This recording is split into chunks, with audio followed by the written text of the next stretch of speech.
coming straight from the cockpit. It's another episode of Lunatic Fringe with the fucking pilot.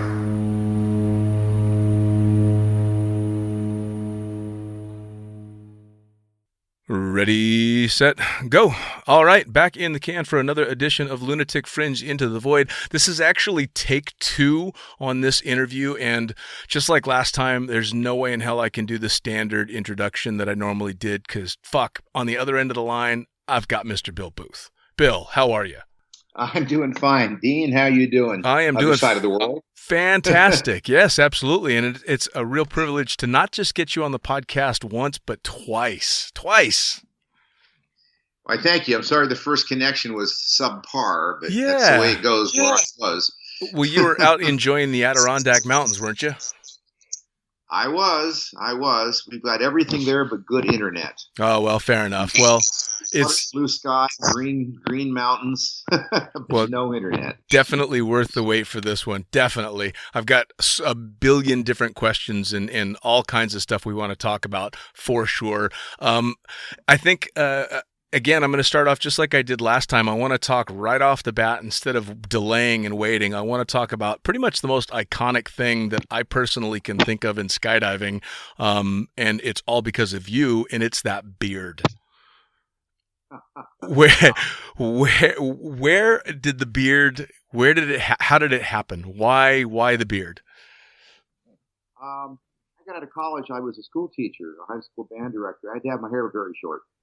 And when I started my own business, I said, no one's going to tell me that I got to, how I'm going to cut my hair, what I got to wear it like. It was the 70s and hippies and rock and roll and all that stuff. Oh. And so I just stopped shaving, and I haven't shaved since. It's 46 years. I'm not sure exactly what my face looks like, as a matter of fact. Right. Well, after 46 years, I can't imagine anybody does. I have probably forgotten how to shave. I would imagine. Although I'm guaranteeing you're pretty good at braiding that beard when you're out jumping and flying in the tunnel. I am. I once had a beard 3-ring entanglement on opening, and my head was pulled up to the right, and I couldn't look down to the left. I had to make all right turns down, and from then on, I braided it. Would have been a funny fatality, but luckily I got it down okay. That's pretty fucking. It's pretty ironic that the two most iconic things in skydiving, the 3-ring system and your beard, almost completely fucked you. Oh, they did. It was not a good combination. No doubt. Wow. Well, so let's go ahead and jump right in and get into how you got started in skydiving. I mean, for my generation of skydivers, and well, actually lots of generations of skydivers, our first introduction to the world of skydiving was you in front of a brown wood panel wall making a video telling us about what we were going to start doing. But how did the sport start for you? Well, I was a freshman in college, and I was a scuba diver, and I was headed out to a spring to make a scuba dive, driving my car when a parachute landed on the road in front of me, almost ran the guy over. I picked him up, took him back to the airport, and 2 hours later, I made my first jump. I wasn't scared at all at the time. I was like 18, 19 years old. I landed so hard it knocked me out, and when I woke up, my instructor was pulling my parachute out of a cow's mouth that was eating it. He was kicking him in the stomach. And for some reason, I made another. Again, I wasn't scared. 30 years later, this guy shows up at Skydive to land, Wow. And said, I was looking at my old logbooks, and the 30th anniversary of your first jump is coming up. I said, I don't remember the date. Well, he says, you've got it right here. And looked it up, and it was April 11th, 1965. Wow. And then I got scared because I looked to the left. My instructor had 6 jumps when he trained me. No rules. Holy shit, man. I mean, all that brings to mind for me is that old T-shirt that said, I remember when sex was safe and skydiving was dangerous. That's true. I mean, if I look at the statistics, skydiving is more than 20 times safer than it was when I started now. How crazy is that? It is kind of crazy. A lot of things get safer. Some things get more dangerous. Base jumping got more dangerous with wingsuits instead of making it safer, wingsuit could fly you away from the cliff. But what do? You turn around and come back and try to trim your fingernails with the rocks as you're flying by. Right, and get even closer. Well, it's kind of funny that skydiving became so much safer over the years. It's got to be doubly strange for you because one of the biggest reasons that it got safer was because of you. Well, thank you. And it was a lot of other things too. I was into skydiving at the right time. When I started skydiving, all there was military surplus equipment. The Paracommander had just been introduced. Up until from 1918, when Leslie Irvin made the first, ripcord free fall jump, until I started skydiving, really nothing had changed. Skydiving or parachuting pretty much, was for saving your life or for military purposes. It wasn't for fun. It wasn't for sport. And until it started becoming a sporting activity, the gear was good enough. Right. It did save your life. Okay? It got you around quickly without... Oh, I'm losing you there, Bill. Huh? Yeah, I can't quite hear you. It sounds like there's something against your microphone. Can you hear me there? I'm sorry. I'm talking the same. Yeah. There you go. When it was saving your life in an emergency or for military, the gear was good enough. But when it became a sport, the gear was no longer good enough. Right. People wanted more performance. They wanted to do it a lot of times. They needed a land soft. They wanted lightweight gear. And so I came just at that transition. Hey, Bill, it sounds like there's something messing your microphone up a little bit because you're coming in and out. Strange. Nothing I can see. I'm in a quiet room. Huh. And, okay. Is the computer getting moved around at all? Well, the computer is on the arm of a couch, but not moved around too much. And I'm at the same distance from it as I was. Okay. Yeah. Trying to not let the computer move because the microphone was going in and out pretty bad. Pretty bad. Well, I can't figure that one out because, at least the speaker's not. You're very clear. So where should we start? Yeah. No. So back to question. At the beginning, you were talking about surplus gear. Yeah.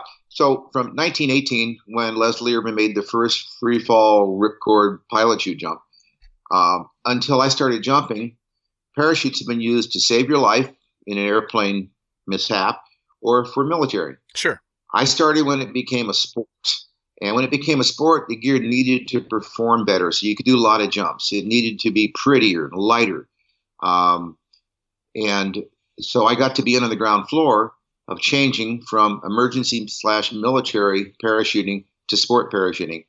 That's where the innovation needed to happen. In the 60s and 70s. Yeah, and it must have been such a crazy transition. I mean, because you obviously knew what needed to happen, but nobody was making this stuff. I mean, you guys were making this stuff up as you were going. I mean, you built some of your own first equipment, right?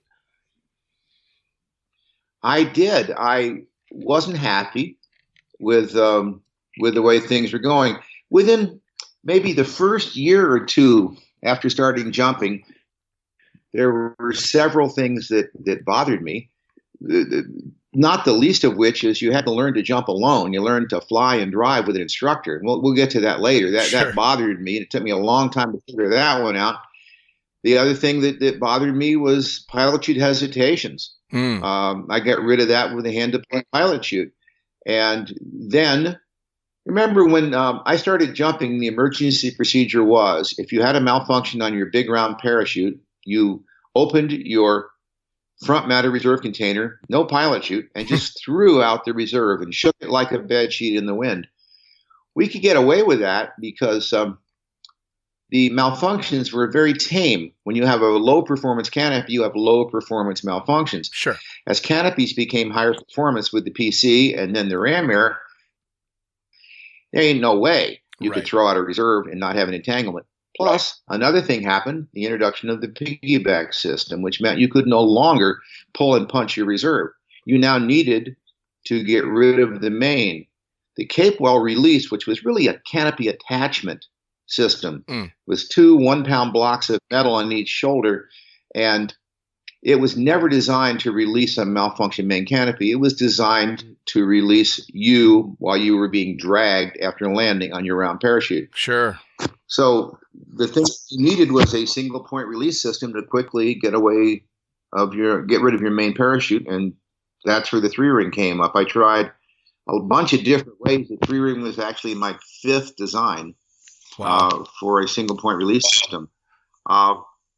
So the first 2 things I did was get rid of the hesitations with the hand deploy pilot chute, and then be able to get rid of your malfunction very quickly with one motion of one hand. Sure. The K-pole releases, the forward releases took 6 motions using both hands. It took a lot of time, and it was a good day if they both released at the same time. Wow. You can see that.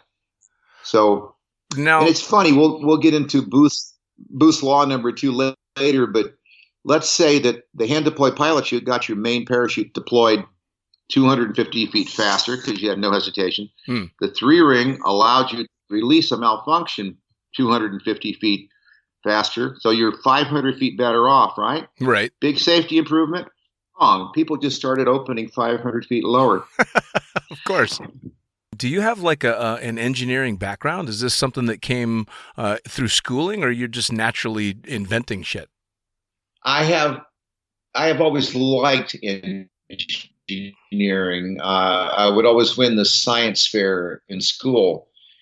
For my senior project, I built a rocket that broke the sound barrier. Holy shit. I made a primitive computer. I tried transmitting voice via light waves, all this in high school. And I went to college in aerospace engineering, but on a music scholarship, and ended up graduating in music because what I wanted to be was an astronaut.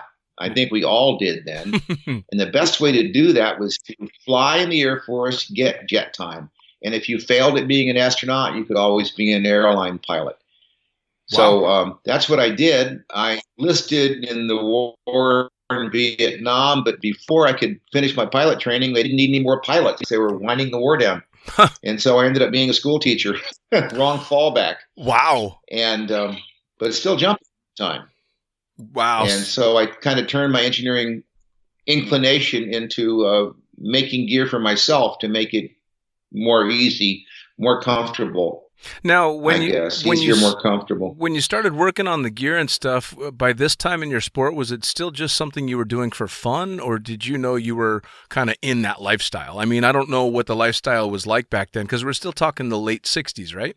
Oh yeah. I started, I was out of college by 68, 69 or so, and teaching school in Miami for about 3 years, having a student business, putting out static line students. The first thing I started making was custom deployment bags for people, and then I made a student rig because I didn't really like the military stuff and wanted something prettier.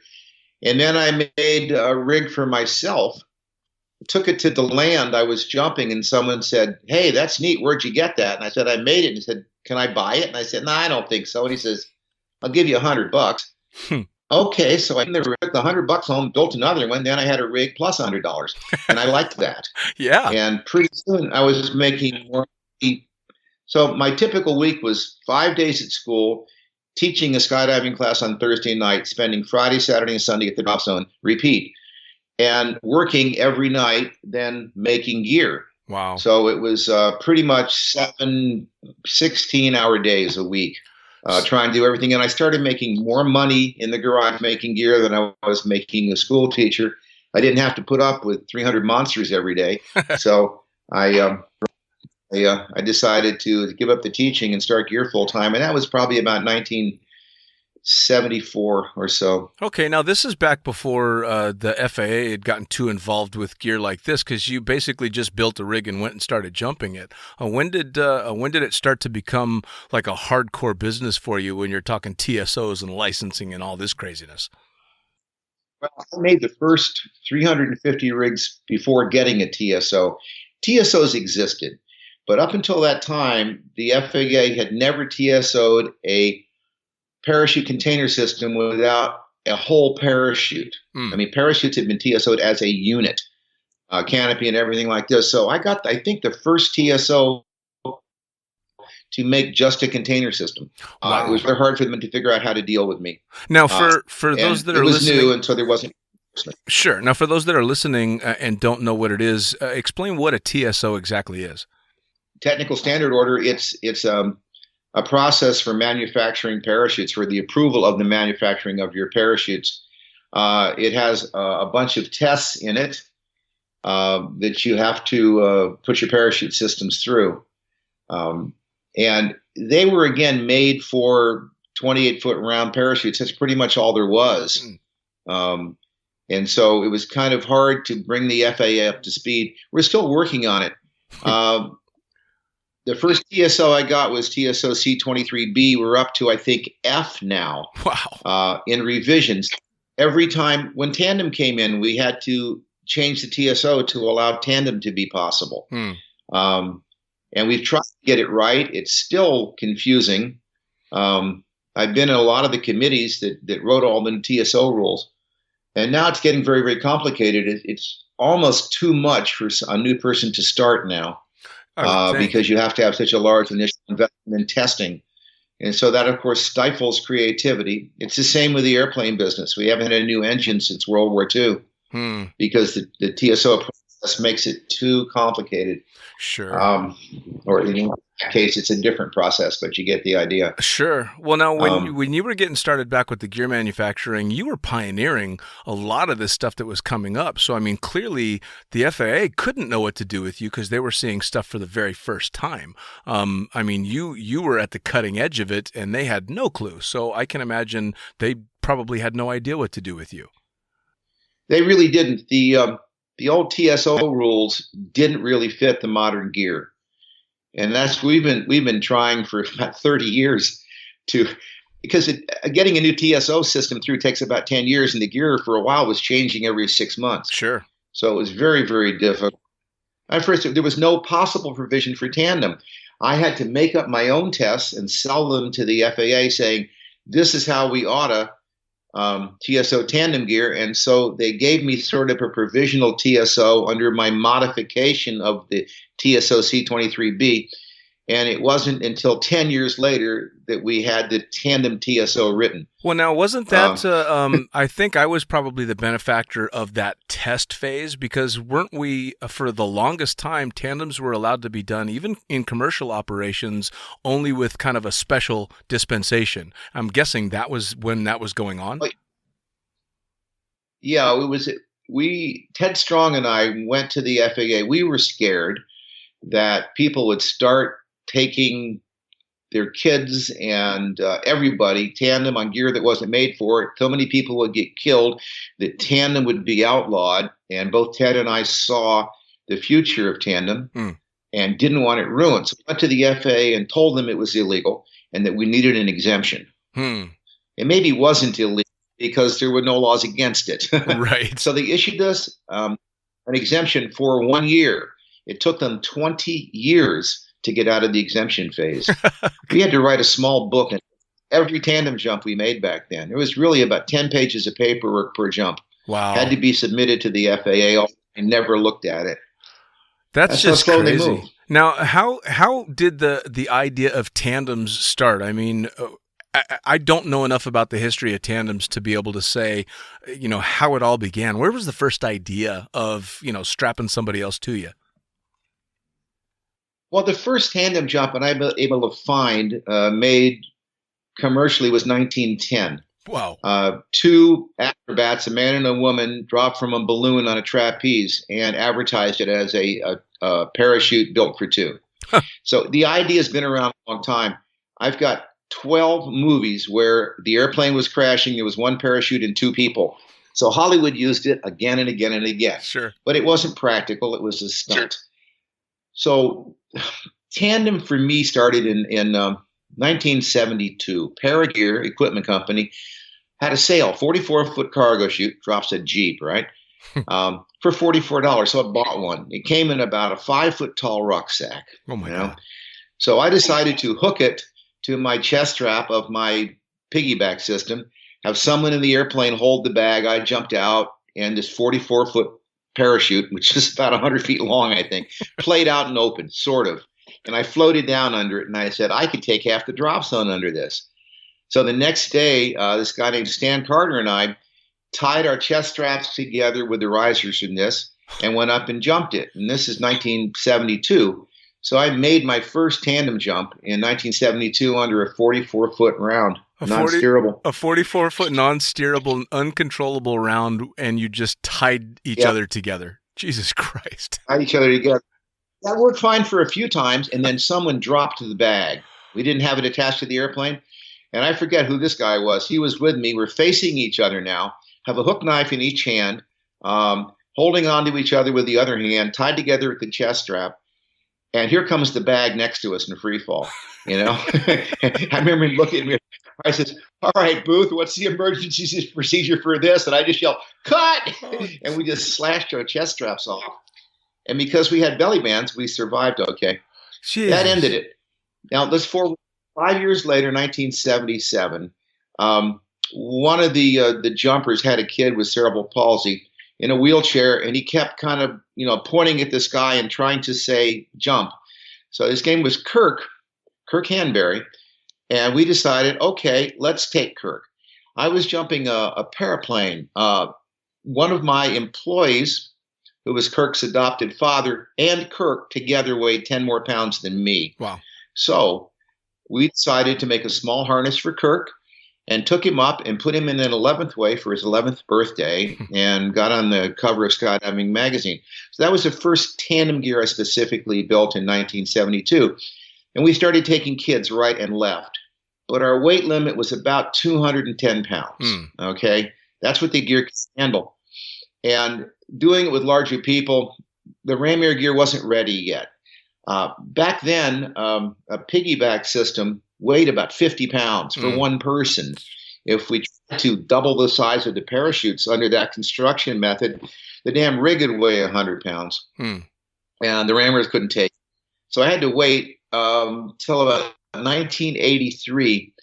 The military started requesting bigger parachutes for heavier weights. And they got parachutes that were good for about 300 pounds. So when I saw that, I grabbed one and made a harness for my secretary, Connie Simpson, and we went and did a hop and pop. We were scared we'd get slammed into each other, but there was no problem. Everything worked out really fine. Ted Strong, that same summer of 1983, took his secretary. And then in early fall, Ted and I went up and made a long free fall with our secretaries and did a hookup. And we called it the first 2x4, the first tandem relative work. Wow. Norm Kent filmed it. It's a famous picture. We didn't realize how fast we were going. It didn't dawn on us that we'd fall a lot faster in tandem than we did solo. Sure. Instead of 120, we were going near 170. And Ted and I, this was before the idea of putting a drogue on tandem was used. We blew up about half of our parachutes in the first few years. The joke going around was the purpose of a tandem main is to slow you down enough so the reserve doesn't blow up too. So common. So we pretty limited tandem to hop and pops, and I started doing terminals. I knew the drogue was going to be needed, but there was never going to be a drogue on the reserve, so I needed a main that didn't blow up at terminal. Otherwise, we really couldn't do tandem safely. Sure. And so after I got about 10,000 jumps on incredibly stronger parachutes, PD started getting into this. It really started off PD's business of making these military parachutes stronger to take the velocity. So after we had about 10,000 jumps in a row without blowing up a parachute, I put a drogue on. Now we could go slowly, same speed as everyone else. Photography was easier. People didn't get hurt. Sure. And everything was fine. And we're still using the same reserve, got 40 years later. Sure. Well, I think I remember in our last conversation, you said something along the lines of that the drogue was both the best and the worst thing that ever happened to tandems. As soon as we put the drogue, the fatality started multiplying because the drogue adds another level of complexity. It's like the term factorial. When you add one more number, if you have, two things that have to happen, and all of a sudden you make it three things that have to happen, things don't get just a little more complicated; they get a lot. Sure. When we put the drogue on, the malfunction tree, the possible malfunctions on tandems multiplied by a factor of 4. You know, some people say, mathematicians told me, by a factor of 76. Wow. You know, it depends on how you do the math. Well, so pretty soon we were starting to have like 7 tandem fatalities a year. And after the first 10 years of this, I analyzed all the fatalities, and the majority were drogue related. And I to solve all those problems and came up with the Sigma system, which gets rid of most of the drogue problems. Sure. And tandem became reasonably safe again. You know, it was funny. I initially got my tandem rating on the older vector system, and maybe it's just me remembering things being more dramatic than they were, but I remember there being a branch on the malfunction tree that dead ended. Yeah, we couldn't figure out what to do. Trouble at first is what Ted and I both did is we took a normal rig that closes normally with 4 flaps, a loop, and a pin, and we added a drogue onto it so that the drogue release was separate from main container opening. In other words, the main container could open while the drogue was still connected, and the drogue could be released without opening the main container. What I did with the Sigma is I made the main container opening and drogue release the same thing. So I got rid of out-of-sequence deployments, which were killing people. Sure. They always have. The reason for the hand-deployed pilot chute going back was to make sure that your pilot chute was inflated before your canopy came out of the container. Right. Okay? That's the purpose of the deployment bag, is to make sure that the lines are tight before the canopy sees air. That was a big invention, the bag, before my time. Now I fixed the sequence again with the hand-deployed pilot chute, and then again in tandem with the Sigma. I want things to happen in a specific order. Yeah, very much so. Now, in regard to especially the upgrade from the older vector system or the strong system to the Sigma system, obviously it's had a dramatic effect on the safety of tandem skydiving.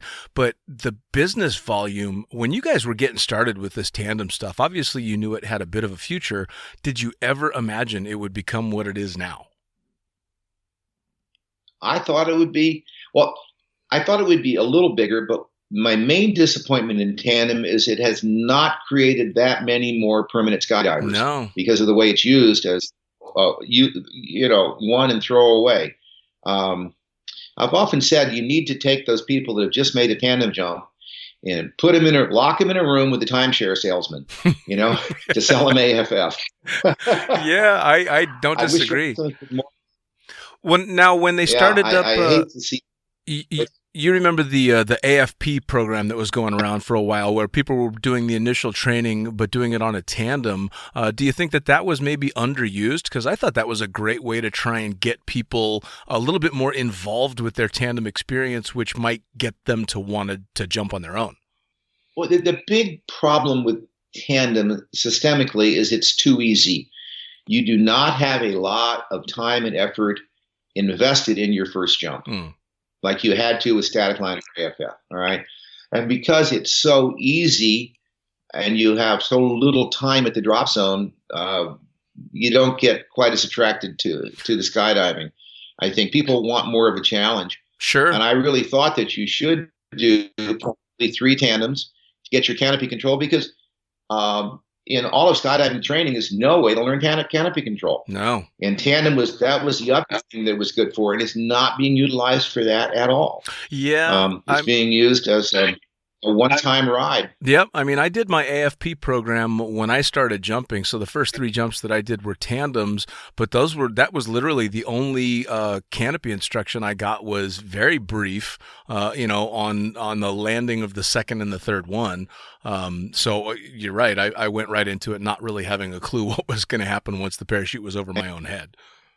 Well, luckily canopies are simple, but canopies have become more dangerous as they became smaller, and it's become nearly half of our fatalities are under fully opening parachutes. Yeah.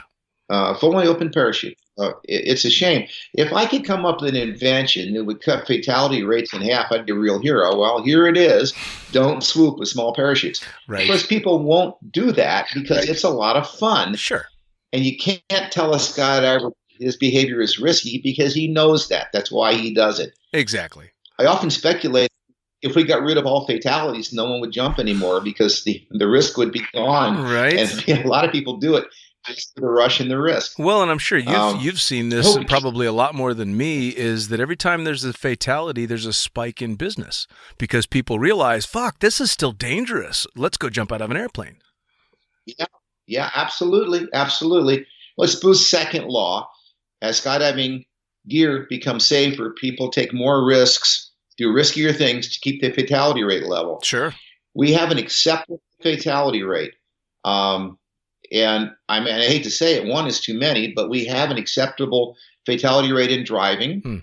There will be, X number of people killed every year driving. We accept that. We don't ban driving. We understand it. Sure. And it's a funny trait of humans to have acceptable fatality rates.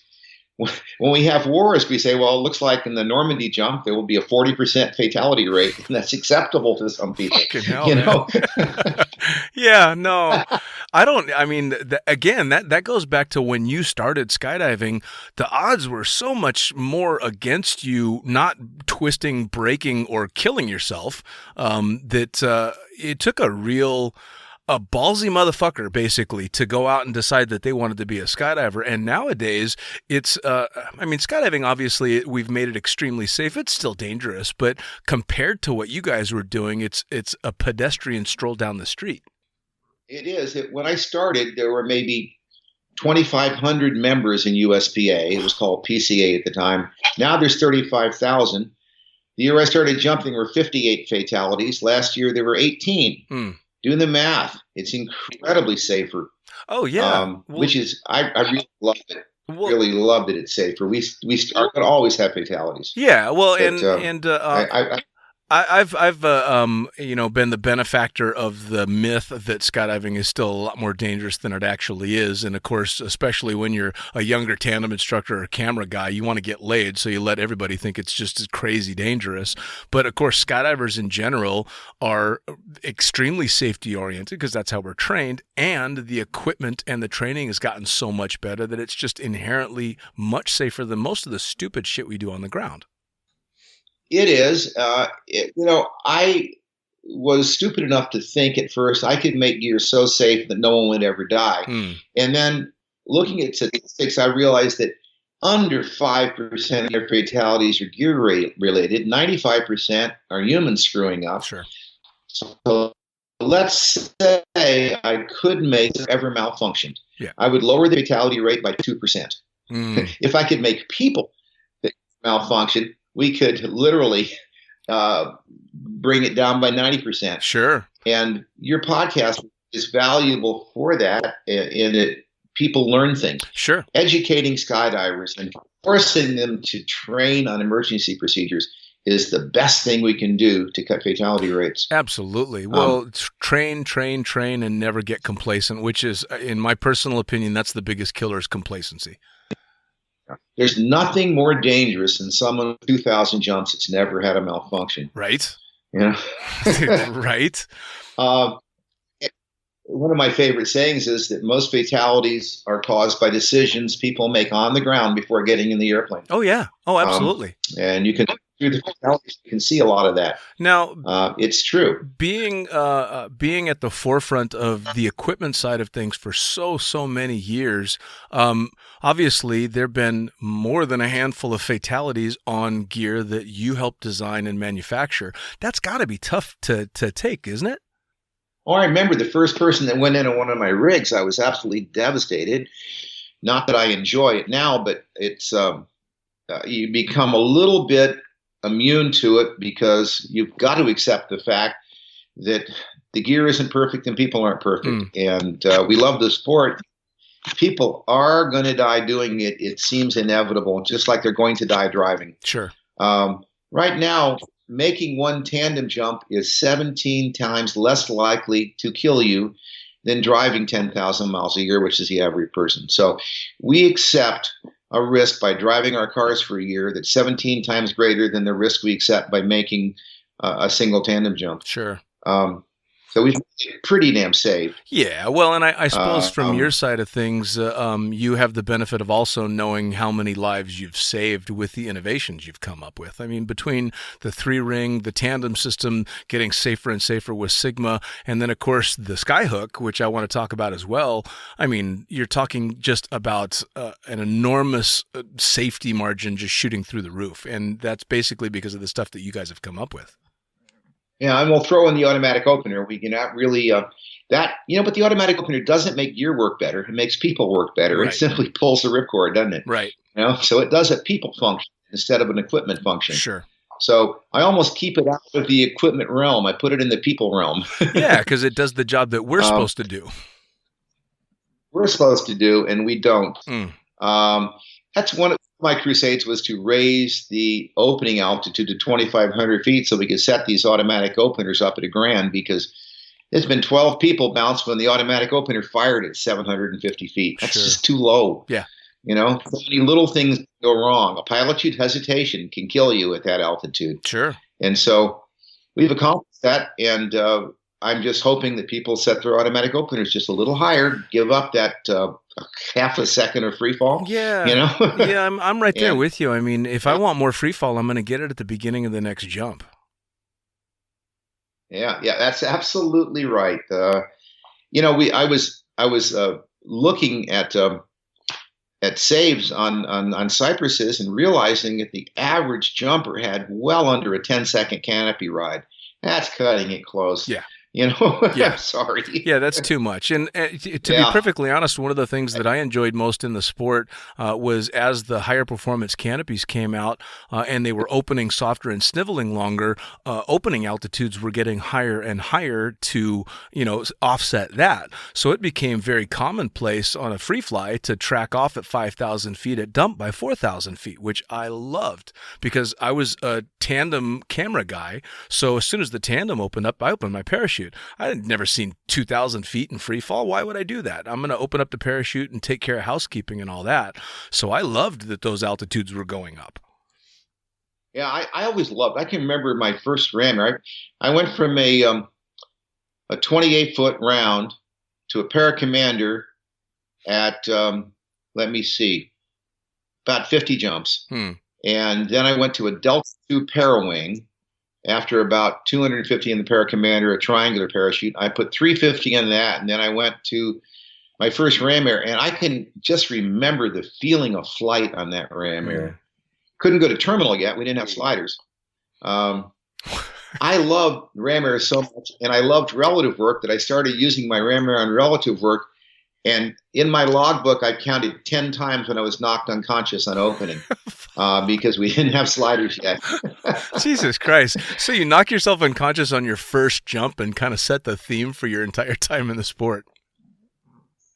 I looked in my early logbook there. I got my first paraplane with rings and ropes reefing, which was, just barely kept you alive in a 3-second delay. And so I did about 30 of them. Then I did a terminal. Then I did 300 3-second delays before my next terminal. Apparently there was a recovery time. Oh, my God. Oh, wow. Well, so you kind of fell in love with all different aspects of the sport for different reasons. I mean, you enjoyed the relative work and the free fall, but you were loving the ram air canopies. So you kept bumping into problems. But you kept bumping into problems that were separating your enjoyment, so you just decided to fix those problems. How cool is that? Well, the biggest problem I didn't solve was the slider. I got hit so many times so hard, I can't believe that the slider wasn't, just knocked into me. Then, after it came out and everything was beautiful, I'm reading old patents and found out it was already invented in 1939 and forgotten. And I went through all that pain and suffering from not knowing about the history of the parachute. And therefore, I've read every patent there is, hoping there's another gem like that that's been forgotten. So far, I haven't found it. Well, yeah, you had said you said earlier about speaking with TSOs, and in our previous conversation, you said that one of the really disappointing things about skydiving right now is that no one's working to come up with new things because there's almost a wall against innovation at this point. Pretty much, you make most of your innovation when you first start. That's how you break into anything. And it's hard for people just starting with good ideas. Because to get going, the existing companies have a real interest in the status quo. And this comes back to another one of my sayings, all right, is the experts, or I can pretty much say the majority of people are always wrong about everything. Everyone thought that the the Paracommander was the best parachute that ever happened. They were wrong. People thought that ripcord deployed mains were the best it would ever be. They were wrong. And so just pretty much everybody is always wrong about everything, especially the experts. And so the existing companies, the experts, have a real interest in the status quo. They won't want to be disrupted. You imagine the disruption the hand-deployed pilot chute had on the existing parachute industry? Oh, yeah. Within a year or two, they realized that they were out of business. Everybody, all right? And I realized it too, so I just gave away the hand-deployed pilot chute to the entire industry. I just couldn't see being that disruptive. Sure. Never charged a dime for it. That was when I was young and foolish. When the 3-ring came out, again, I could own the whole entire industry. But this time I licensed it for like $5. Very stupid. We'd be having this talk in my yacht now if I had any business sense. Sure. But, yeah. Well, I don't think the sport would have nearly the same landscape that it does. No. Every new invention is disruptive. It disrupts the entire industry. And it can be a killer when someone comes up with a new technology. There's that story about someone inventing a 100-mile-per-gallon carburetor and getting killed by GM, Yeah. Oh, absolutely. So that's the way it works. People want to keep it like that. Yeah, for sure. Now, speaking of innovation and stuff taking over, what's your thoughts on the wind tunnel? Oh, the wind tunnel is the greatest training aid for free fall ever. It's funny to watch tunnel rats, that started at age 6, go up and make their first skydive. You got to keep reminding them, you've got to pull the parachute. You got to pull the cord. Really, because they just want to do it forever. But they're absolute experts. I watched a kid with a lot of 1,000 hours of wind tunnel time, give him a tandem, put him up in AFF, and he's doing everything he wants to do. He doesn't need any training. Sure. Except, how to pull. Right. And that's the best. So the tunnel is a wonderful training aid. It's an entire sport on its own. Sure. And then people do things in the tunnel, and then they bring them out into free fall and start doing them there. And they're driving us crazy with gear. The thing that's getting me right now is angle flying. How do we keep the damn rig shut at the angles that the wind is hitting the damn things? Right. Now, I started jumping. When piggybacks first came out, there were no riser covers. The toggles were just there because we just went out and fell for uses. When people started doing what was called sky dancing, or now free flying, toggles started blowing out and getting entangled with stuff. So one of my first inventions, the reason the Vector was made in the first place, was to add riser covers to cover the toggles and the risers so that people could change their body positions without getting killed. And so people forget riser covers were a major invention of mine. And in the terms of the Vector was made like that. And certain things in the Vector 3, again, we went there, the tuck up bottom flaps, the tuck under reserve pin flaps. They're made so that wind can hit them at 200 miles an hour in every direction without blowing flaps open. So the gears responded to what people do. And then when wind tunnels came in, it got really crazy. We've had to, riser covers. They went from Velcro to tuck tab now to magnets. And the nice thing about the magnets is you can put in 2 or 3, and they can be stronger or less depending on how you're going to use the rig. Because just doing hop and pops, you don't need riser covers at all, as you see with the people who do CRW. But if you're going to do speed skydiving or angle flying, you need really, really tight riser covers. And the magnets adapt, and they don't wear out. Right. And they don't cause problems. We've had people break femurs because one riser cover is stuck on a fast deployment, causing the parachute to come out of the bag with the one group of lines 2 feet shorter than the other group, causing it to dive into the relative wind and cross-load the harness, and you break your leg on opening. I tell you what, I mean, So you've had to dig through so many different scenarios and so much shit that can go wrong and then counter those with the way that you're designing the equipment. I mean, it's got to be mind numbing trying to figure out all the different ways that something can fuck up.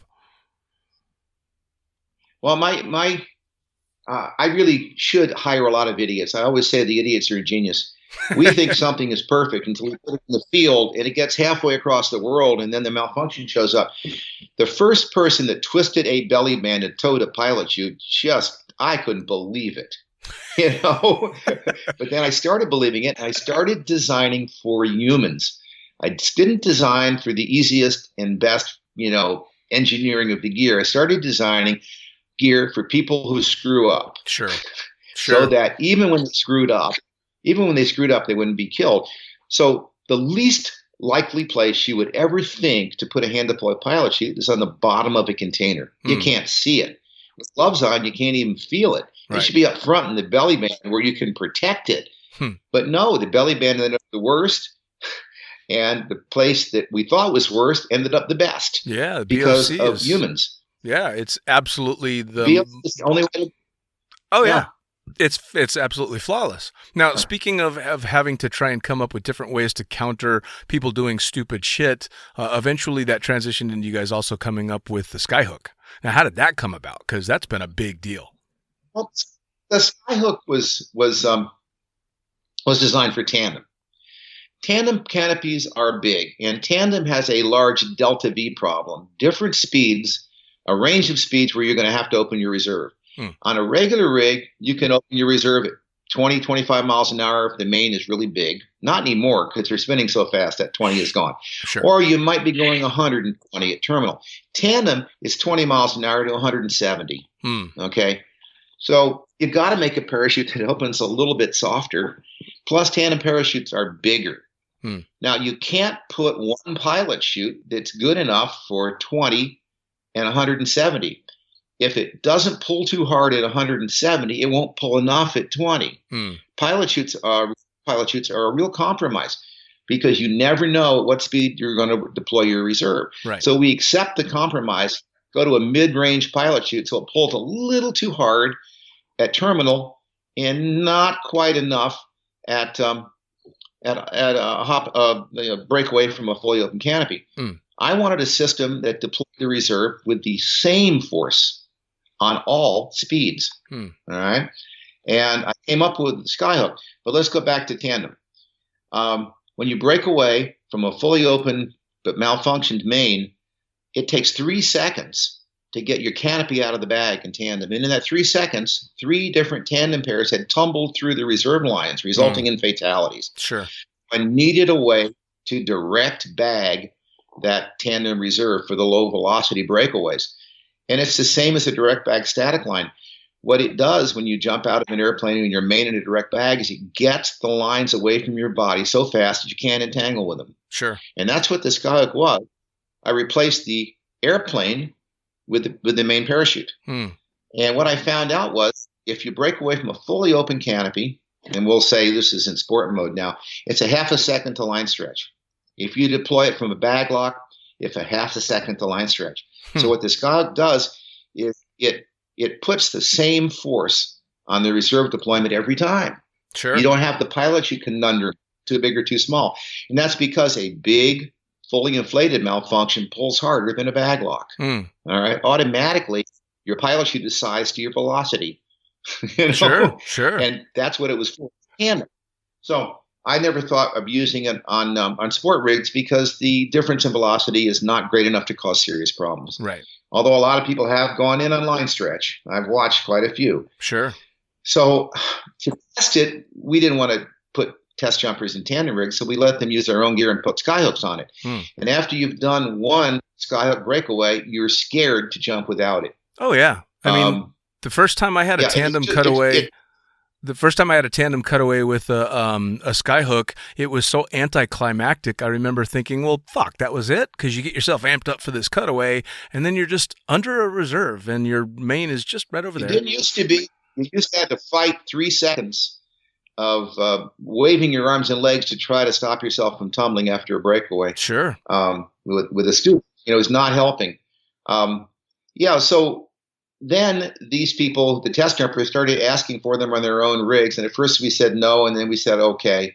I was worried about spinning malfunctions in skyhooks. Sure. But after watching, I find out that you're actually less likely to have line twisting in reserve, not more. One in Dubai, what was his name that broke away at the Dubai swooping meet because he had a canopy collapse I know at very low altitude? About. Yeah, I can't recall his name. A famous video. That really started people on that. But then the skyhook is complicated. All right, so I had to design it in such a way so that it did not impact the user, the jumper. They can't use it wrong. All right. It impacted the rigger. It had to be packed right. And that's why you see a lot of colored instruction labels built into the rig. The real question was, okay, it worked. Now, are riggers going to screw it up halfway across the world when they've never seen one before? Right. And that question took 10 years to answer. And the answer is apparently not, because no one's been killed by one yet. Sure. So apparently, this was my latest, thing. I was more into human engineering, ergonomic engineering, and I think I got it right because it simply is designed to get out of the way before it malfunctions in some other way. Sure. In other words, you're being held on by a small thread. Yeah. And it is. And often will say it didn't work. And I said, well, your pilot chute was pulling so hard it wasn't necessary. Remember, it's only when your pilot chute's not pulling very hard. Sure. The best skyhook story that I've gotten, and we talked about this last time, took place in Cross Keys when it was the Relative Workshop and PD tour was going on, and I think this would have been 2005. And you'll know exactly what I'm talking about. This is when two video. To when two staff members decided to cut away obscenely low. And of course, there's the famous picture of Will Lajeunesse in line stretch at treetop level, which is just insane because I was standing next to Egon Sussman at the time, who was screaming, "Don't cut away," because it was too fucking low. Now, this all happens, and I think probably a year goes by, and I hear a story about you and your opinion of that jump. And what I was told was that in public, you'll say that it was the stupidest damn thing that you'd ever seen, and you can't believe they did it. But in private, you're like, "Fuck yes." Yeah. I said, I couldn't pay someone to do that. Go down to 100 feet and break away. Yep. And that's what they did. Yep. I don't know if they were quite sober at the time, but then I was told they're both base jumpers, and that was a high jump for them. Yep. Base jumpers jump at 100, 200 feet all the frigging time. Yep. That's another pet peeve of mine. They're using one parachute. We learned 100 years ago that parachutes aren't safe enough to jump with only one. Right. But they do it, and they're very careful with it. They've got to be. So that's off to them. No base jumping for you then, huh? I made a couple, but like off El Capitan, where I had 3,000 feet and two parachutes. Yeah, fair enough. Let's say that there's a malfunction that happens every 100,000 jumps. To the average jumper, they dismiss it. Right. But to me, who has millions of jumps made in my gear every year, it happens to me 20 times. Sure. So I'm simply in tune with the rare malfunctions. And I tell people it doesn't matter if it's a common malfunction or exceedingly rare. You can be still just as dead. Yeah, absolutely. I mean, how many times do you hear about a fatality that it was the strangest thing and nobody could ever see that coming? Well, after a while, that's kind of how they all go. Well, nobody saw this one coming. Well, shit, There's so many jumps being made now. I feel like offering a reward for someone to come up with a new malfunction. they have, but there have been so many people made so many jumps that now they're pretty much repeating other people. I always say when I die skydiving, I want it to be original, Right. Well, speaking of that, though, I mean, you're still out doing. Grandpa was eaten by a lion in safari. That's the original way to go. Right. Well, see, now, in regard to skydiving, you still do a lot of original shit, though. We talked last time that you've done a lot of destination skydives now, and some pretty amazing ones at that. I love that. So I realized last year that I jumped on 5 continents and there were 7. Plus I had 6 jumps to the North Pole. So when the pyramid jump came up, I hopped on that. That's been politically impossible my whole jumping career. There it was. And I recommend everybody do that while it's politically available. It's like asking to jump over Washington, D.C. Yeah. You just no way to get permission. Yeah. Right now, an Egyptian Air Force general's son is a skydiver, so take advantage of it. He got dad's permission. Yeah. Right? As a matter of fact, as we're doing this interview, there's photos and videos all over Facebook of him jumping over the pyramids. Photographer Juan Mer, a friend of mine, is actually doing a lot of the shots. Yeah, it's awe-inspiring. You get open over the pyramids, there were tears in my eyes. It wasn't from free fall. It's an amazing view. And then last Christmas, I spent on the South Pole. I went down there to jump. They won't let us jump on the South Pole because the last time people tried, 3 of them died, 3 out of 6. No, all right. Do you know the backstory to those fatalities? Oh yeah, it's 1996, and I was taking people to the North Pole. I think it was my 4th North Pole expedition. And I was talking to him and saying, I'm going to try to jump the South Pole next year. I've got my permissions in order. So these 6 guys wanted to beat me down there. They're people I'd taken to the North Pole. So they got a permit 2 weeks before mine and went down there and didn't prepare. The air is very thin down there because the atmosphere is compressed. The density altitude is like 6,000 or 8,000 feet higher than it should be. And so they just hooked up in a 4-way and they got hypoxic. And one had an automatic opener, which saved his ass. The other 3 went in holding hands, you know? Well, so my permit was canceled, and I'm unable to get another one for 20 years. Wow. Yeah, I mean, the story that I had heard about that was that there was no AADs and that they just had 0 depth perception because of where they were jumping. Oh, yeah. They had no, it was an overcast day, and the one survivor told me it looked like he was inside a white ping pong ball. Oh, wow. You know, in every direction. It was the same color, and of course they didn't use oxygen, which they should have. Well, like you said, they made all the mistakes on the ground. Yeah, they made their mistake on the ground in planning the trip. They made their mistake before they left the U.S. I've jumped over Everest now at 30,000 feet. Wow. As a matter of fact, CPS is making military jumps with landings above 20,000 feet as we speak. Isn't that amazing? Right now. Yeah, it is amazing. It's landing funny. Over 20,000 feet. Even jump from 20,000 feet. How crazy is that? It's funny that as we're talking and we're doing this interview, we finish up. I wake up tomorrow morning and I actually board a plane to Nepal because I'm going to be hiking up to Everest Base Camp. Okay, that's a great trip. I recommend everyone do that hike. It's awe-inspiring. That's what I've been told. It's funny to be looking down at the weather from a mountain, you know, but you right? can do it up there. So now what was the jump like? I mean, that had to have just been insane. It's intense. I wanted to circle Everest, but of course China's on the other side from Nepal, and we said we'd be shot down. Besides, there's a rule you're not supposed to come really close. It's a sacred mountain. So we got about a quarter mile away, and the view is wonderful. It's nearly black. It's kind of amazing. It's kind of a black and white world up there with a very blue sky. Then we jumped at an old rescue airstrip for when they used airplanes before helicopters. The only airplane that could take us from that airstrip to 30,000 feet is Pilatus Porter. Helicopters can't do it.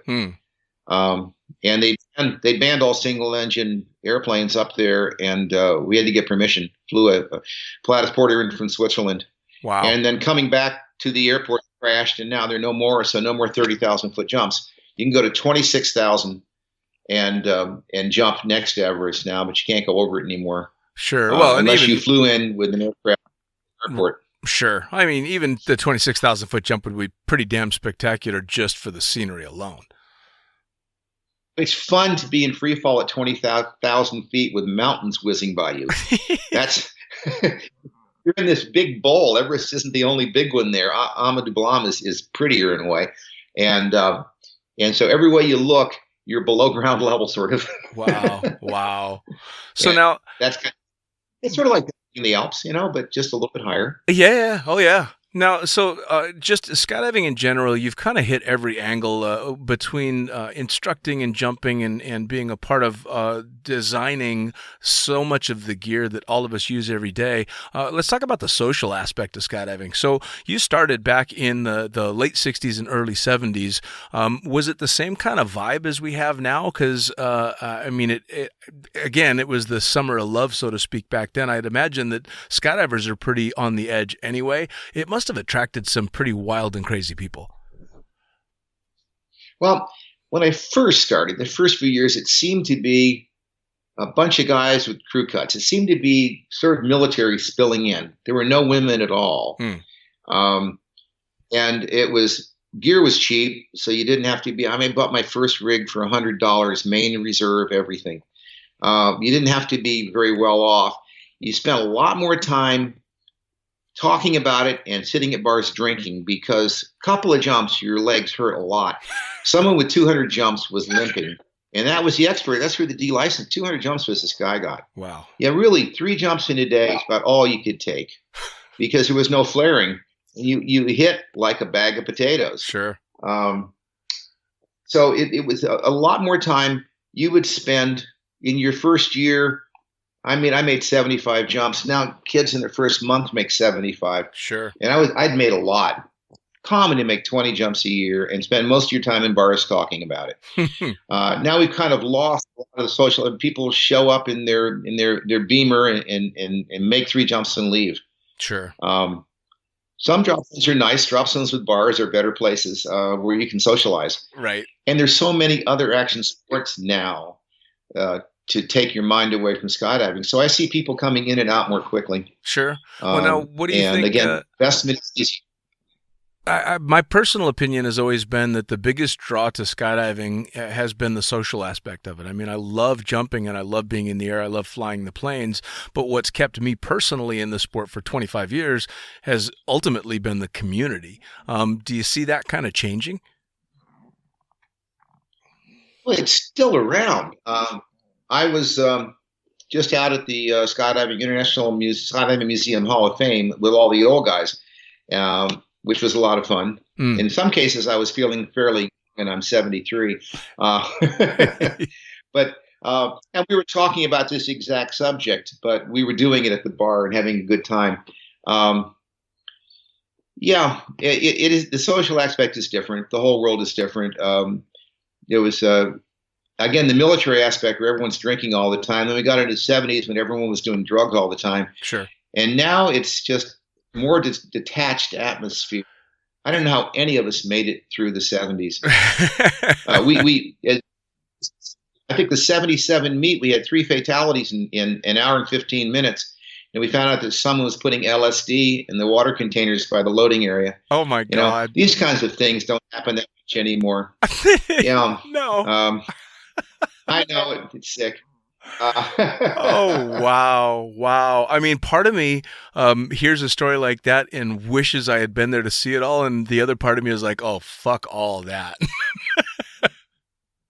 Well, the night that meet, that 10-way meet, was 110 10-way teams out of probably 15 DC-3s at the drop zone. And then the Freak Brother conventions got even bigger. Oh. When we'd have 3,000 skydivers together for a week, which we don't see anymore. No. That was the real camaraderie. That's when you got skydivers got banned from entire towns.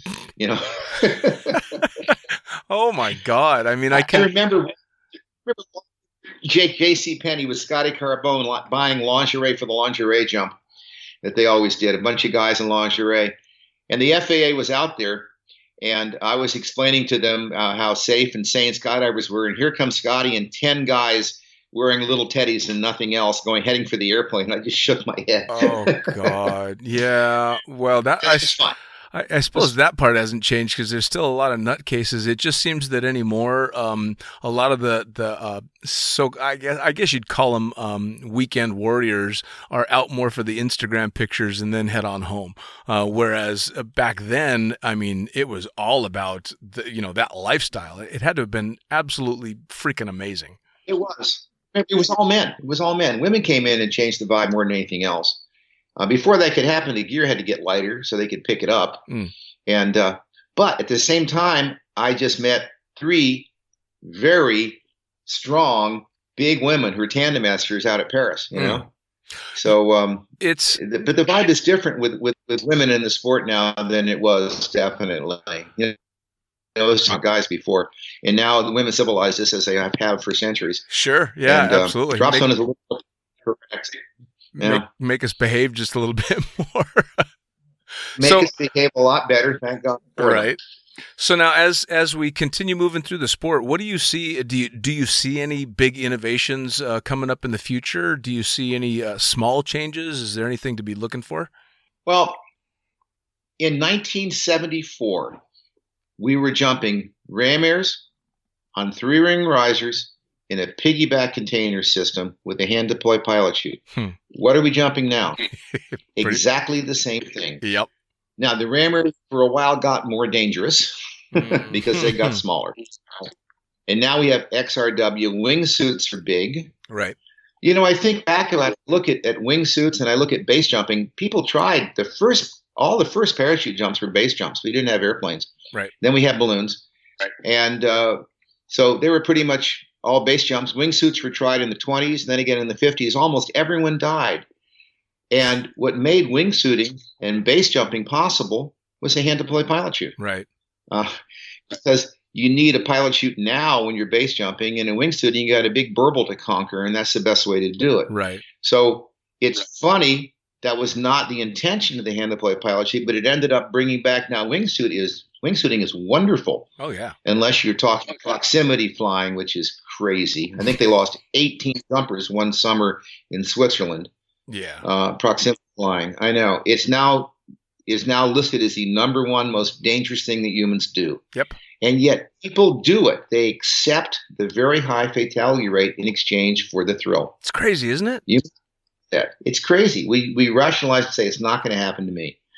I know, and that's why we're totally safe. We'll never be totally safe because people are willing to push the boundaries, push the envelope. Of course, we're always willing to take that extra step and push a little harder and go a little further and test ourselves. You know, and thank God that's the hallmark of all progress. Absolutely, the only reason we're out of caves is people push their luck. You know, a few of them died doing it, and everybody benefited from it.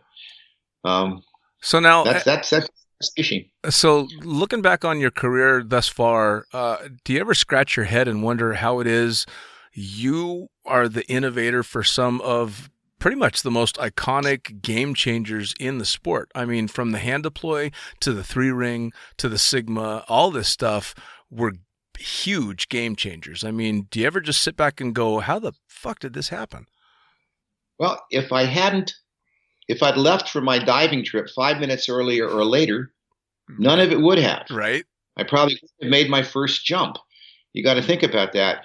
And I always ask people, how did you make your first jump, especially the innovators in the sport, to see how it would be if this guy never made their first jump. And it's an interesting exercise. It really is. But yeah, I was in the right place at the right time with the right mentality. I'm a tinkerer, maybe an inventor. If I thought the same way as everyone else, if I fit well into groups, if I had a lot of friends, I wouldn't have invented any of this stuff, because inventing is a solitary art that only people who think differently from everyone else can do. Sure. And you're simply born that way. You know, it's almost like being born with 6 fingers on your hand. You know, sure. You make a great player. So I was born with the right mentality at the right time. And I had the ability, especially when I was younger, to stick my neck out. Sure. Like I said, older people, generally after you're 30, you don't do anything. Einstein did all his great work before he was 30. Most innovators do, because that's when you haven't been beat down by the world yet. Sure. You aren't so worried about losing what you have. Sure. And fearlessness and hungriness is where all great achievement comes from. Sure. That statement actually segues me into one of the last things I want to talk to you about, and that's one of your favorite subjects, insurance. Oh yeah. Yeah, insurance. insurance is necessary. It was invented in England for ships. Right. You know, but as you know, the name of my company is Uninsured United Parachute Technology. Yep. In hazardous sports like this, where it's voluntary, insurance is what I call lawyer food. The first thing when I get sued, which is 6 times a year, first thing the lawyers ask is, who's your insurance company? And we tell them we don't have any. Right. And they just don't believe it. And usually they go away. I fought for a long time to get uninsured as part of my name. The state of Florida wouldn't let me at first. But I said it's important information. Sure. In Colorado, the ski industry was almost sued out of business, and they got the legislator to pass a law saying you can't sue a ski center for your own stupid mistakes. Sure. We're not big enough to get that law, so we just have waivers, and can't stress enough that we've got to use waivers in the United States. People listening in other countries don't understand our legal system. But every night from 10 to 12 o'clock, there's a string of lawyers advertising on television. Have you been hurt? Do you think your neck hurts? I can get you money. Yep. It's insane. I was involved in helping try and work to defend a lawsuit against one of the drop zones that I worked on, and it was for a drop zone owner that no one was a particularly large fan of, which didn't make a damn bit of difference because that case absolutely had to win. And I've said it before and I'll say it again, the day that the tandem waiver is beaten, skydiving is done. It's over in the United States, because as soon as you open those floodgates, there is no more skydiving. There's not going to be a center in the world that's going to operate knowing that they could lose everything forever because of one stupid mistake made by somebody else.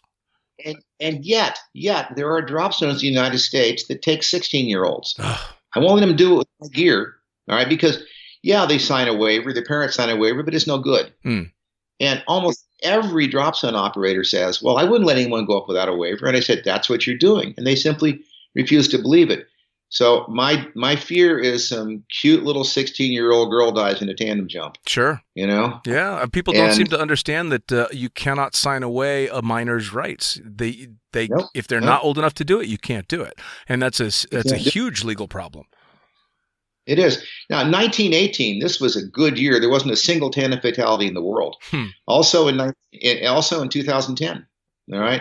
This year has not been so good. There's been several. But as we make more and more tandems, you would expect there'd be more fatalities. Sure. And that's why 2018 was a great year. I mean, millions of tandem jumps made. Nobody died. Tandem right now, even though it's a more dangerous jump, is 3 to 5 times safer than solo jumping because of the rules. I'm a child of the 60s. I hate rules.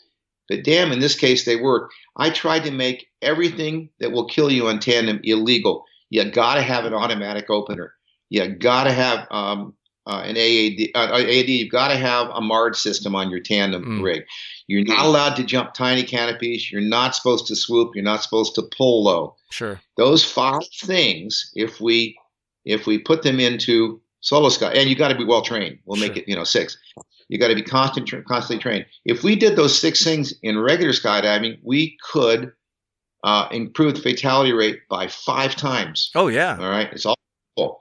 So in the lust for making the perfect rig, I realized that it's wasted effort. I should devote all my efforts toward education. Sure. Because again, making the perfect rig doesn't even dent the fatalities. Making the perfect jumper does. Yeah, absolutely. Well, and luckily there's drop zone owners out there that agree with you.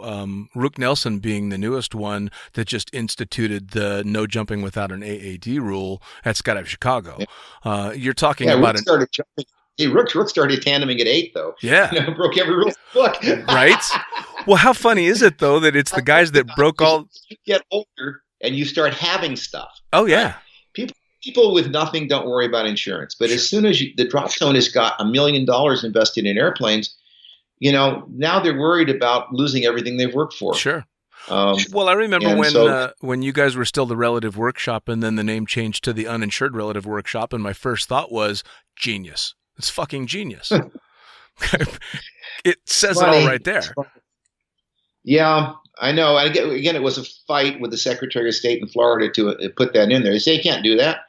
It's like I did it because I heard of a drop zone that lost a suit, and when the jurors were polled, and they went, "What? There's no insurance? They're going to lose their house. Their kids can't go to college. What have we done? Can we change the verdict?" I decided you can't tell jurors that at trial there's no insurance. So the only way I could do it was putting it in the name. And if we ever get before a jury, we've never gotten that far because the waiver's good. Yeah. The first question my lawyer is going to ask me is, what's the name of your company again? Absolutely. And that's exactly what it's for. Sure. I get lawyers calling me all the time. We retained to sue you until we looked at the name and just started laughing. Oh, it really was a stroke of genius because it all in one fell swoop, it says everything you need to know. And of course, as a jumper, it not only tells everybody, don't bother suing us, we've got no insurance, but it also says, hey, everybody that does this shit takes responsibility for themselves. And I'm sure you would agree. I don't know of a single dead skydiver that I've known over all the years that would want anyone to sue anybody for something that happened to them. That's the trouble with tandem. There's someone that the parents don't know that they're skydiving. They haven't accepted it, and they go up and they die in their first jump. Yep. And that's where all the lawsuits come from. Yeah. I think right now, as stupid as it says, if I knew the trouble it was going to cause me, I perhaps would not have ever started tandem. I am at any one time fighting minimum of 3 lawsuits. And what's the first thing that you stop spending on when you got to spend on lawyers? Your R&D budget. Sure. So these lawsuits stop us from spending money and making the gear better. It's a real shame. Yeah. But it's life in the United States. And so sending people constantly training. It's the best insurance that I can give the whole it's the whole sport. Sure. Is to make sure that the tandem instructors are trained and we pull ratings. Yes. And people do stupid things. No. And yet drop zone operators, you saw just a few years ago they started using a lot of tandem masters that had no training. Sure. And when the second fatality came, we figured it out. Yep. And insisted that all those people be retrained. They had ratings, but they just, it's a pencil pack, basically. Yeah. Especially when you're talking about tandems, which is really our only, it's an amazing avenue into the general public. You can't tarnish that reputation by having people that don't know what the fuck's going on. There's a tipping point. There's a tipping point when everybody in the world has either made a tandem jump or knows someone that has. Right. Okay. And when we hit that tipping point, tandem can really explode. I'll tell you, skydived the beach down in Australia. Started on a little beach drop zone, and then he kept buying drop zones. Now he owns them in New Zealand too, and they're a publicly traded company. And the first year I looked at them, they pulled in $88 million. Jesus. And now I understand it's $200 or $300 million. That's larger than the entire parachute construction industry in the world. Wow. Okay. Wow. You see how big tandem can be. Wow. You go into that place, you've got a couple of attractive women in blazers behind a marble desk and a chandelier. The building matches the airplanes, matches the jumpsuits. They're cleaned every day, all right, like this. And you're treated like you're checking into the Hilton, all right? And most U.S. drop zones don't look like that. Right. Brooke Nelson's is one that does. And Chicago's got 2 wonderful drop zones. They look like they're professional organizations. Sure. And so you feel a lot safer. And Absolutely. If we had that, skydiving could really, really take off. Sure. And don't throw away your people. There's no more enthusiastic person to sell on skydiving than someone that's just made a tandem jump. Oh, no. It's kind of funny because I think all the way back to my very first jump. And again, like pretty much everybody in the sport that I know, my very first introduction to skydiving by a person was you sitting behind a desk with that brown paneling behind you telling me what I was about to do could kill me and it was my fault and that I couldn't sue anybody and that if I did sue anybody, I'd have to pay my own expenses. And I remember doing the exact same thing that I watched happen thousands of times once I had become an instructor and was putting people in front of that video. I giggled and thought, yep, all right, that sounds about right. And it's so funny that And I had a lawyer sitting behind the camera going, "Stop smiling." You know, people would say, "Why do you look so glum?" And I said, "I was required to look glum. This Yeah. is serious. This isn't fun." You know? Yeah, you don't want to but, look yeah. cheerful when you're talking about how different ways you can kill yourself doing what you're about to do. And just out at Paris, I was watching. They have someone read a statement saying, "I have seen the waiver. I have signed it. I realize Yep. I may die doing this." And they videotaped that. Yep. I wish every drop zone would do that. Yeah, man, it's a different I hope world. Yeah, it is a different. I hope no one ever dies in skydiving. I really do. Again, it was devastating the first time it happened to my equipment. Sure. But what can you do? No. You can't stop. No. Because I think I've helped by not stopping. I want to make it better, and if the lawyers will let us, we can grow. Sure. You know, the reason everyone's got these nice Skyvans and twin turbine aircraft to jump out of is tandem jumping. Sure. And we've got to preserve it. Yeah. I'll tell you a lawyer. This couple went to a drop zone, and she was going to make it. He was going to make a jump, and she was filming everything. And they were going around asking everyone at the drop zone, "Is this really safe? Can you get hurt?" Every single video reply, because these were lawyers, every single video reply of every jumper in the drop zone, "Yes, this is dangerous." They were going there to try to prove that the people weren't warned. And they actually sent us the tape, and I said, "I don't know what you guys are doing, but all skydivers seem very well trained around new people." And no one says, "It's a piece of cake. You can't get hurt." You know? Oh, yeah. No, that used to be one of my favorite answers as a tandem instructor when I would have a potential student asking me, "Is this dangerous? Could I die?" Yep, sure could. Yep, sure could. Absolutely.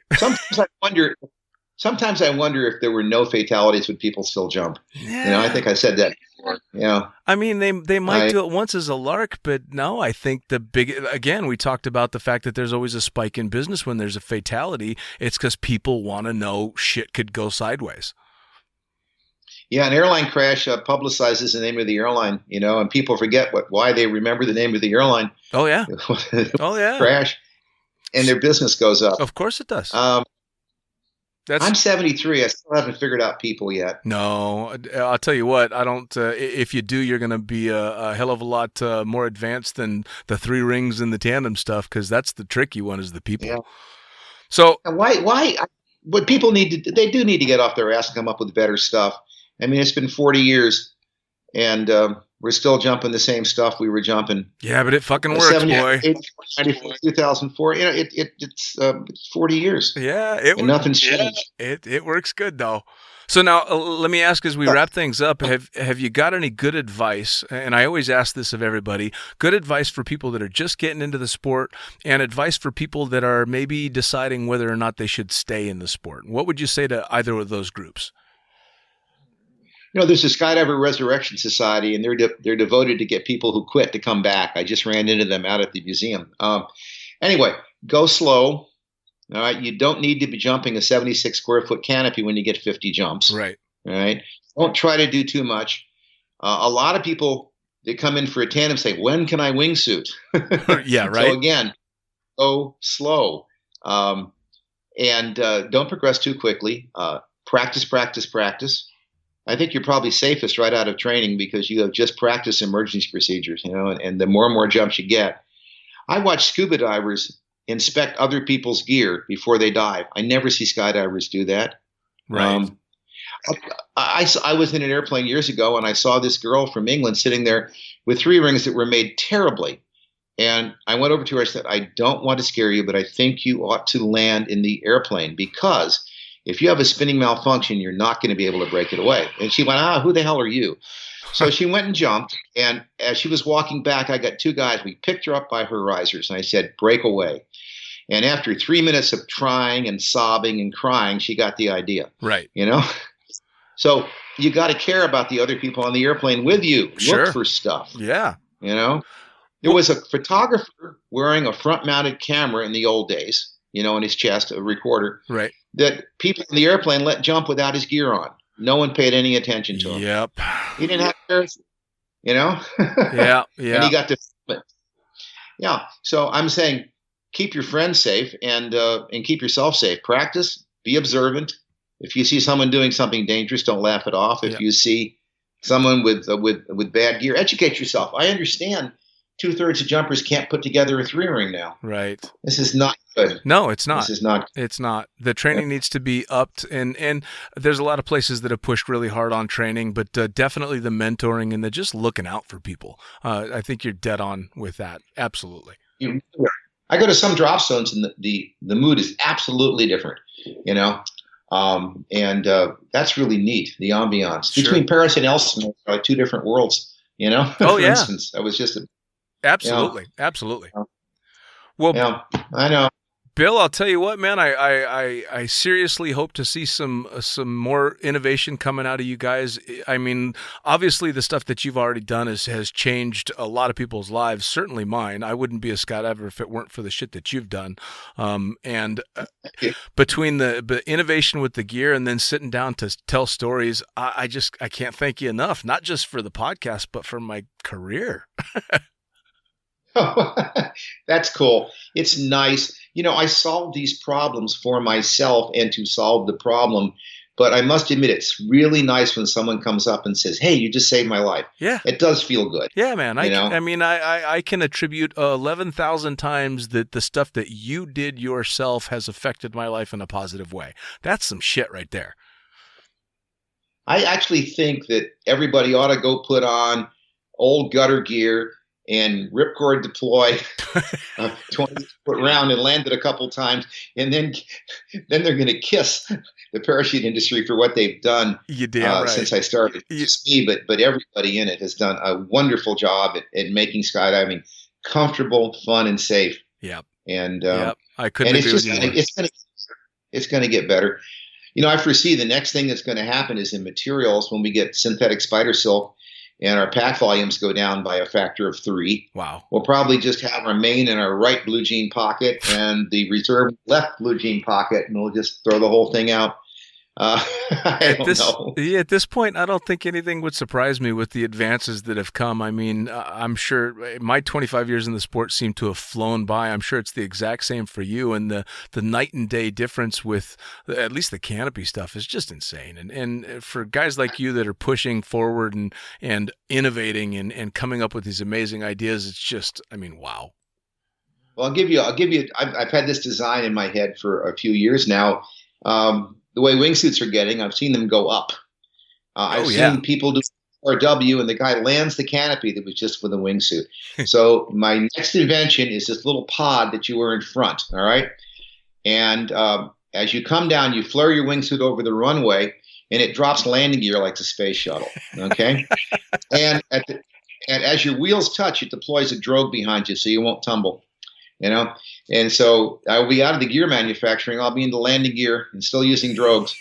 I guarantee. That's all they need is landing gear. Oh yeah.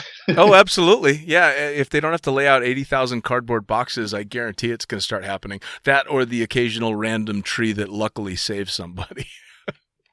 Actually, Akins had jumped into the net. I listened to his presentation at the museum function in Paris. A lot of planning went into that. Incredible amounts of engineering went into that. It wasn't easy. No. You know? No. Just like the net a half a second before he hit it. All right? So it could be beginning free fall. And that he didn't trust any computers or machines to do it. He had a friend on the button. You know? Wow. It was really interesting. And I didn't think I'd be so fascinated with it, but listening to him, I went, wow, that's a lot of work you did for that one jump. You know what? I think I'd actually like to hear a little bit more about it, because I've got, I'm sure, wrong set opinions about that particular jump. I'm not a big fan of that kind of stuff. Very safe and sane. He's very safe and sane, knew exactly what he was doing, and pulled it off. Yeah, but he'd make a good interview, is what I was thinking. Well, and hats off to him for sure. I mean, nobody's gonna say he doesn't have a huge set of huevos to pull that shit off. He did. He explained why they went from 25,000 feet and why he didn't hit the center of the net and all these things. The questions you want to ask are all there with good explanations. So that's a lot of fun. Yeah. Most of these things are like, and of course you can listen to the space chute jump. You know. Sure. Sure. The amount of planning that went into that was the other speaker right there. You know. Right. So those two guys doing, and they're famous for this one little thing, but this one little thing was years of work. Yeah. Oh, absolutely. And that that's just the way it is. What seems simple is really years and years and years of work. Well, and I don't think there's anybody in the sport. They didn't just show up one day, you know? Yeah, I don't think there's anybody in the sport that would know better about putting years and years and innovation and ideas into skydiving. I mean, you've pretty much been there since the beginning. Yeah, wow. Like Alan, so these guys, when you listen to what they did, and we were in on that, you get very impressed with the engineering that goes into these seemingly simple things. Sure. They're not. Well, just the engineering that goes into something like a throw-out pilot chute. I mean, life-changing. Really pretty spectacular stuff from a very simple idea. When you see a serviceman, you go up and say, thanks for your service. I would say all the young jumpers, when they see the old-timer walking around the drop zone, go up and shake his hand and say, thanks for your service. Yeah, man. Yeah, man. For sure. Well, they put up with. You could have a good time. And again, let me be the one to say it yet again, Bill. Besides sitting and shooting the shit with me on the podcast, thank you so much for all the ideas, even if they were initially done just for yourself. Thank you. I mean, I can't even imagine what life would be like if you hadn't done the crazy shit that you've done. Well, I appreciate that very much. I've got a legacy, I guess, and I'm proud. The only nice thing about getting older, I tell my friends, is at least now I know how my life is going to turn out, pretty much. Yeah, you do. Well, the Bill, young kids at 20 have a clue. You do not have a clue where you're going. No. Well, I can be the first to say at 50, I'm just starting to get a grasp on it. Yeah. Half an hour before it happened, I never knew where my life was going. You know, one little incident changed everything. So. Right. Well, Bill, hey, thank you so much for taking the time to sit down with me and tell some stories. I already want to put a bookmark in it and try and get you back on down the road because there's so many more things that I want to talk to you about. But thank you so much for taking the time today. My pleasure. We'll do one called Jump Stories from the Old Days. Perfect. I want to hear all the craziness, man. Okay, thank you very much. Take care, Bill. Blue skies.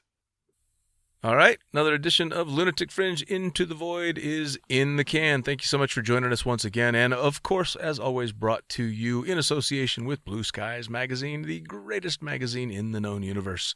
Head to blueskiesmagazine.com to subscribe to the magazine if you don't already. That's also where you're going to want to try and send photos, articles, all that fun stuff. If you can snap that shutter and get a badass picture, you can maybe get it in the magazine. And if you can write a cool article, nice story, they're going to print that as well. For me, you can find me at thefuckingpilot.net. That's where you can find links to all the podcasts that I've done, as well as both the books that I've written, the Fucking Pilot book and the Accidental Stripper, both available in digital and print form. Again, thanks for joining me for another edition of Lunatic Fringe Into the Void.